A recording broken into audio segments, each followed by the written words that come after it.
তিতি কাছদি হোৱাৰ পথত কত গধূলি দোকানৰ কাষত আড্ডা মৰাৰ বাটত তুমি গছে গছে পাতি দিলে ফুলৰে সৰাই টিকা খৰত নৰে নয়ে নয়ে ঐ নিতমেতি শুনিছো তোমাৰ মাতত দেৰে না না না না না না না না না না। এই ছাত কিন্তু বৰ বেলেগ ধৰণৰ দিলি দেই ল'ৰা। ওৰ গান ক'ত লগাই দিছে মাক চকলাই এ নকবা চাই দে হ'ব তেনে আমি ক্লাছটোৰ মাজলৈ আগবাঢ়ি এতিয়া গৈ আছোং দেই। ছাৰ এটা বহুত সাংঘাতিক ধৰণৰ প্ৰশ্ন আছে। কোৱাচোন কেনেকুৱা ধৰণৰ প্ৰশ্ন? প্ৰশ্নটো হৈছে আমাৰ ভাৰতৰ মানুহে আমাৰ অসমৰ মানুহে কিয় ৰাস্তাত প্ৰস্ৰাৱ কৰে? এ তেৰিকা এইটো ডিম্পুৱে ভিডিঅ' বনাইছিলে তাৰ পৰা তই উঠাই লৈ আহিলি যে। এই বোলো ছাৰ ৰিয়েল সত্যটো ক'ব কোন কেনেকুৱা সেইটো ক'ব। আউনো ছাৰ আউ বোলে খবৰ মতে তথ্য মতে আমাৰ ভাৰতৰ চাব ৰাস্তা ঘাটবিলাক কিমান লেতেৰা, বজাৰবিলাক চাব কিমান আৱৰ্জনা পৰি থাকে। কিন্তু বেলেগ দেশত তেনেকুৱা লেতেৰা নহয়। আৰু বোলো শুনিছো বেলেগ দেশত মানুহবিলাকে ৰাস্তা ঘাটে কতো প্ৰস্ৰাৱ নকৰে, কিন্তু আমাৰ অসমৰ ভাৰতৰ মানুহবিলাকে ৰাস্তাটো প্ৰস্ৰাৱ কৰি দিয়ে। এইটোৱে ডাঙৰ কথা গম পালি ল'ৰা, এইটোৱে ডাঙৰ কথা। হয় ছাৰ এইটোৱে ডাঙৰ কথা। তেনেহলে ব্ৰ তই কৈ এতিয়া আমাৰ ভাৰতৰ মানুহে কিয় ৰাস্তা ঘাটে প্ৰস্ৰাৱ কৰে? আৰে ভাই সাহাব তই দেখোন গম পাৱেই আমাৰ ইয়াত এটা বৰ ট্ৰেণ্ড বস্তু আছে দেই। ৰজা ডাঙৰ না হগা ডাঙৰ হে? এইটো হলে পিছে নুই কৰিব নোৱাৰি। ৰজাতকৈ হগা ডাঙৰ সদায়ে হৈ আহিছে। গতিকে কথা সেইটোৱে এই বিষয়টোৱে আমাৰ লগত খাটিছে। ৰজাতকৈ যে হগা মোটা সৰু হ'ব নোৱাৰে সেইটো আমিও জানো, চবেই জানে। বোলো এতিয়া আহিলো মেইন ফিল্ডলে দেই। মই গৈ আছো ৰাস্তাত, ওলাই গ'ল ধুনীয়াকে প্ৰস্ৰাৱ। মইতো এতিয়া ৰখাই থব নোৱাৰো, মাৰি দিলো সেইকাৰণে।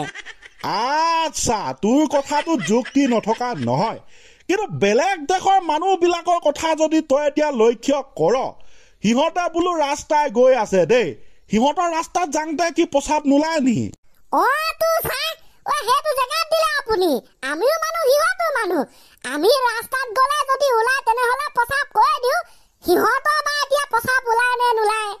আৰে ব্ৰ সিহঁত হৈছে ফৰেনাৰ, বিদেশী মানুহ। সিহঁতে মেইনটেইন কেনেকে কৰে সিহঁতে জানে, আমি কেনেকে জানিম? ঠিক আছে গাইজ দে হ'ব দে, বহুতখিনি বকবকালি দেই। এতিয়া বাৰু কি কৰিম, নিজকে চাফ চিকুণ কৰি ৰাখিব লাগে ৰাস্তা ঘাট ৰাস্তা পদূলিতো। হয় দিয়ক ছাৰ এতিয়া গোটেই অসমতে বৰ এটা বেলেগ ধৰণৰ চিটুৱেশ্যন হৈছে নহয় ছাৰ, গম পায় আপুনি? কি চিটুৱেশ্যন বা গম নাপাওঁ নহয়। এই যে APDCL কাৰেণ্টৰ ব্যৱস্থাটো আগতে বোলো কাৰেণ্টটো লোৱাৰ পাছত মিটাৰৰ কাৰেণ্টৰ বিল দিব লগা হৈছিলে। এতিয়া স্মাৰ্ট মিটাৰ লগাইছে, তাৰ পিছতে প্ৰায় হৈছে আৰু ৰিচাৰ্জৰ চিষ্টেম। ৰিচাৰ্জ কৰ তাৰ পিছত কাৰেণ্টটো ল। হৈছে আমাৰ ফালে হৈছে আৰু লগালে সকলো। গতিকে ছাৰ এই ব্যৱস্থাটো অনাৰ পাছতে APDCL ৰ ফুল ফৰ্মটো সলনি হৈ গৈছে। সলনি হৈছে কেনেকে, কি কত? ই ক'ব এতিয়া ছাৰ ভালকে। হয় ছাৰ, আগতে APDCL ৰ সম্পূৰ্ণ নামটো আছিল তোমাৰ Assam power distribution company limited. কিন্তু গোটেই চিষ্টেমটো চেঞ্জ কৰি দিয়াৰ পাছত আমাৰ মিমাৰ বিলাকে APDCL ৰ নামটো সলনি কৰি পেলালে। ধন্যবাদ মিমাৰ, কি সলনি কৰিলে? তাকে ছাৰ এতিয়া APDCL ৰ সম্পূৰ্ণ নামটো হৈছে আগতে পইচা দি কাৰেণ্ট ল। হে আগতে কাৰেণ্ট দি কি কৈছিলে? আগতে পইচা দি কাৰেণ্ট ল। হেই ৰ মই ভালকে বুজিম তেতিয়াহে হাঁহিম দেই। এ মানে আগতে, পি মানে পইচা, ডি মানে দি, চি মানে কাৰেণ্ট, এল মানে লোক। এই মাক চকলাই তই মিলাই দিলি বে। এ মানে আগতে, পি মানে পইচা, ডি মানে দি, চি মানে কাৰেণ্ট, এল মানে লোক, APDCL। আৰে কামাই ঐ এইডালে মাথা বেয়া কৰি পেলাব এতিয়া। কেনেকা মিলি গৈছে হয় নাই চা অসমৰ মানুহৰ তেলে নাই বুলি চা এতিয়া আপুনি কেনেকে ক'ব কওকচোন কওক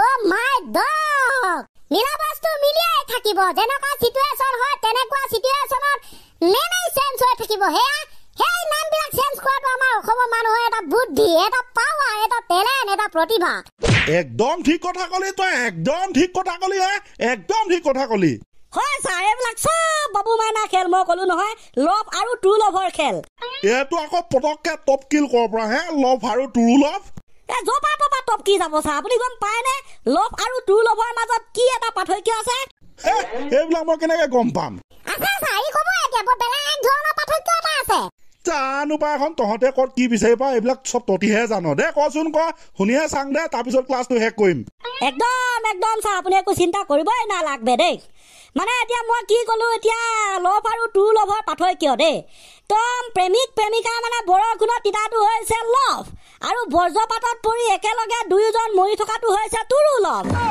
ইনছে মিলিয়ে কথা শুন তাৰে ও কামা তই কি এটা উদাহৰণ দিলি বে তই দেখোন মাথাটোৱে বেয়া কৰিবি এতিয়া হৈ থাকে এইবিলাকো মানে আমাৰ অসমৰ মানুহে বনোৱা ছাৰ হয় নাই এনেকুৱা কথাবিলাক বা সঁচাকে চেলুট দে অসমৰ মিমাৰ বিলাকক বাও দিয়ক ছাৰ হাজাৰ চেলুট লাখ চেলুট যিমান দিলেও শেষ নহব মানে আমাৰ অসমৰ মানুহৰ ইমান প্ৰতিভা আছে ৱা ঠিক কৈছ দে ভাল লাগিল শুনি একদম ক'লো নহয় আজি ক্লাছটো কৰিও ভাল লাগিলে দে বাৰু গাইজ দে আৰম্ভণি গীতটো আগৰ দৰে একদম ক্লজিং মাৰি খতম কৰি দে হ'ব ছাৰ নো প্ৰব্লেম বোলো এইটো গান নহৈছিলে এইটো আগতে গোৱা তই আজি বেলেগ আছিলে বোলো এই পকা ৰ'দত তেনেকুৱা এনেকুৱাহে আছিলে বোলো 1 2 3 এই হুকান ৰ'দলে তুমি আহিলে কলা হবা হৌ পকা গৰমত নেমু চৰবত লৈ খাবা কত বৰষুণত তিতি কাছ দি হোৱাৰ পথত